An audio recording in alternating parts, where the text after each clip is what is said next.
येत आहेत विराज आता देखील डगआउटच्या दिशेने आणि याही मॅच मध्ये जास्त योगदान तो देऊ शकला नाहीये.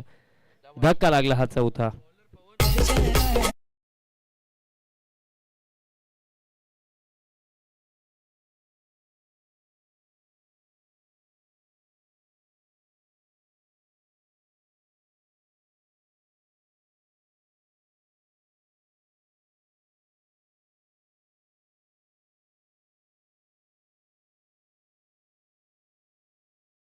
बॅटर इन्व्हिटेशन हवंय का?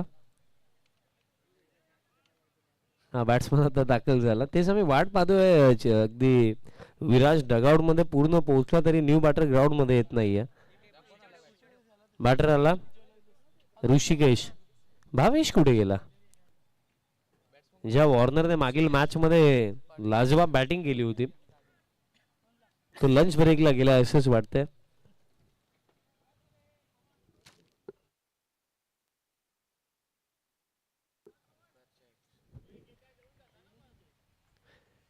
सुशांत पाटील यांचा लंच ब्रेक आता आहे. जीत कुठे गेला? फुल टॉस आणि फिल्डर येतात. कॅच पकडली जाईल. नयन तिथे होते. रिव्ह्यू हाईट चेक करायचे. हाईट चेक करायचे.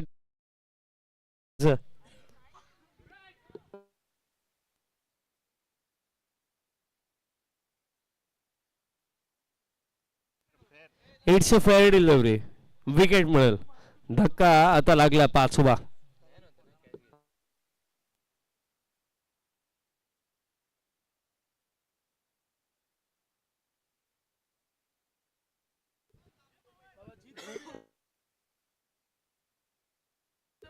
भावेश आता अखेर आला बॅटिंग करण्याकरिता. जीत कुठे? जीत आलाय बट जीत आताही 12th मॅन ते मला माहिती आहे. आणि जीतला खडवा यार जबरदस्त बॅटर तो आहे. जॉन्टी नक्कीच विचार करतील पुढील मॅच मध्ये. आपला पोरगा आणि जबरदस्त लेफ्टी बॅटिंग तो करतो. अंबर काय प्रॉब्लेम आहे? भावेश इतका उशिराने का आलाय मला हा प्रश्न पडला. या आधीच्या सामन्यामध्ये लवकर आला होता बॅटिंगसाठी आणि तेव्हा त्याने चांगली बॅटिंगही केली होती. 2 विकेट्स दरम्यान मिळाले. आज खर तर हा दिवस ना प्रितेश साठी चांगला गेला ना विराज साठी चांगला गेला. स्कोर कार्ड 28च आहे कारण पहिले 2 चेंडूंवरती 2 विकेट आलेत. आता भावेश आला.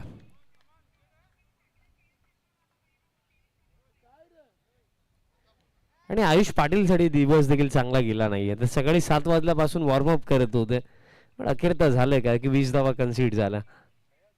फुल टॉस. भावेश आलाय आणि बॉल चाललाय हवाई यात्रेसाठी. फुल टॉस बॉल वरती फुल टोल सिक्सर.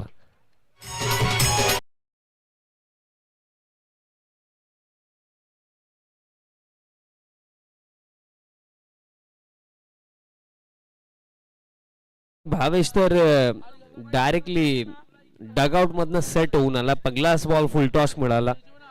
हॅट्रिक बॉल होता बट हॅट्रिक बॉल वरती बाउंड्रीचं दर्शन आता त्याने घडवलं पवनला. सिक्सर येतो. स्कोर कार्ड आता 34 ऑन द बोर्ड. भावेशचा असा दिवस फार चांगला राखला विथ बॅट. आता थाईज वरती लागला. अपील सुरू आहे. रिप्ले आपण पाहूया. पवनने जशी अपील केली त्यामुळे रिप्ले पाहण्याची इच्छा तर आमची वाढलेली आहे. लेग बायची सिंगल तर कंप्लीट झाली. अपील फार झाली but Pawan ji pitching outside leg आणि हाईट फॅक्टर देखील फार जास्त होता. अपील अशा प्रकारे फॉर्म करत होता की 200% आउटच आहे but pitching outside leg. Next ball आता उडवला पवनचा अगेन्स्ट. आता बॉल हवेमध्ये आणि कॅच निसटली. बॉलही गेला बाउंड्री लाईनचा बाहेर. सिक्सर.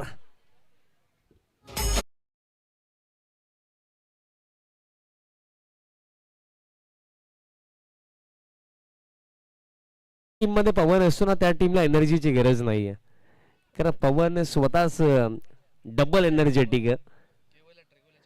आणि केवलने सलगचे 2 मारलेत. तिसरा येईल का? आता चेंज ऑफ द पेस येतोय डॉट आणि अशा प्रकारे खेळ समाप्त. 3 ओव्हर्स आणि 3 ओव्हर्स करिता स्कोर कार्ड आहे 41 loss of 5 wickets team Dipesh enterprises. आणि अजूनही येत्या 6 चेंडूंचा खेळ बाकी आहे. भावेश सध्याच्या घडीला जॉन्टी सोबत काही चर्चा तिथे करत होता, कारण जॉन्टीच तयार होतो या लास्ट ओव्हर. 41 झालेले आहेत, अजूनही 6 चेंडू बाकी आहेत. मी फक्त आहे टीम मध्ये, फक्त आहे, त्या व्यतिरिक्त काही योगदान नाहीये. कॅच साठी त्याच्यासाठी 200 रुपयाचे कॅश प्राइज आहे आदेश जोशी यांच्याकडनं. बॉल त्याच्या दिशेने जायलाही हवा आहे ना, ती गोष्ट लागली. उळी गावामध्ये खरं तर 12th मॅन जेही येतात ते ओरिजिनल नाव सांगतच नाहीयेत. ते ओरिजिनल नाव आम्हाला शोधावी लागतात. पगलाच टॉपेश कॅच पकडली जाईल, जॉन्टीला मिळेल सफलता. धक्का आता 6वा.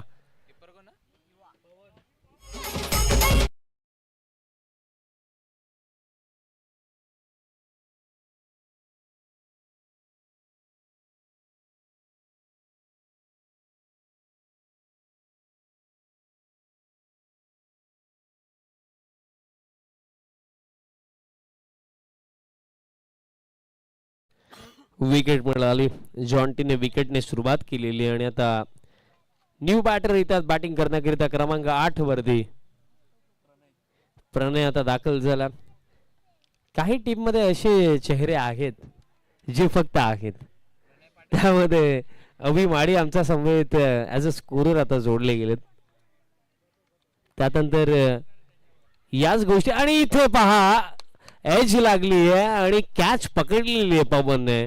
बॅक टू बॅक सफलता आता जॉन्टीला मिळतात. धक्का आता 7वा.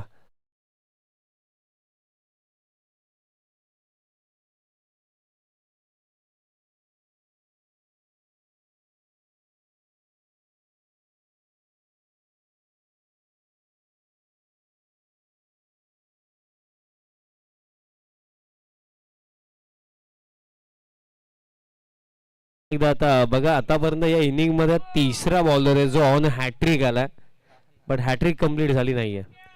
आणि महत्वाची गोष्ट की सूरज म्हात्रे पगले 2 चेंडू 2 विकेट, पवन पगले 2 चेंडू 2 विकेट, त्यानंतर जॉन्टी पगले 2 चेंडू 2 विकेट. बट विकेट हॅट्रिक आता होईल का? जॉन्टी आहे तर सर्व काही पॉसिबल आहे. बॅटर आता येतात Shubham. Over the wicket, hat trick ball हवेमध्ये आहे, फिल्डर येतात, कॅच पकडली जाईल. ओवळी प्रीमियर लीग 2026 मधली पहिली विकेट हॅट्रिक कंप्लीट केली आहे जॉन्टी जोशीने.